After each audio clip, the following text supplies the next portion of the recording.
హైదరాబాద్ నగరవాసులకు GHMC bumper offer ఇవ్వనుంది. Property tax బకాయిల వసూళ్ల కోసం మరోసారి one time settlement scheme OTS తీసుకొచ్చేందుకు అధికారులు కసరత్తు చేస్తున్నారు.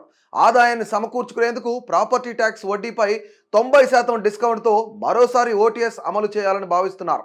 ప్రభుత్వం నుంచి అనుమతి రాగానే ఫిబ్రవరి నెల నుంచే ఓటీఎస్ అమలుకు జిహెచ్ఎంసీ సిద్ధమవుతోంది.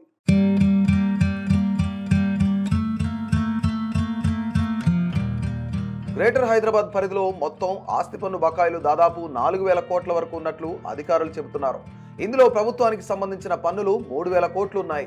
మిగిలిన 1,000 కోట్లు గ్రేటర్లోని సుమారు 2 లక్షల మంది నుంచి జిహెచ్ఎంసీకి రావాల్సి ఉంది.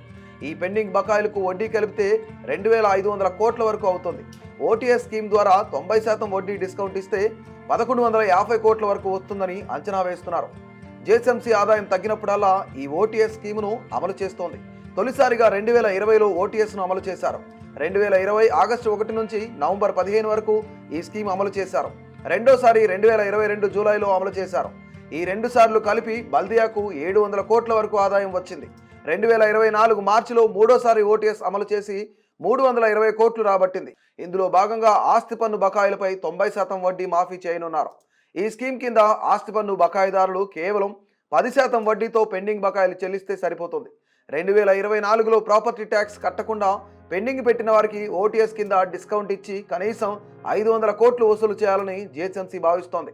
ఆస్తి పన్ను వసూళ్లలో గత 5 ఏళ్లలో ఎన్నడూ లేనంతగా ఈసారి ఆదాయం వచ్చే ఛాన్స్ ఉందని జిహెచ్ఎంసీ అధికారులు అంచనా వేస్తున్నారు.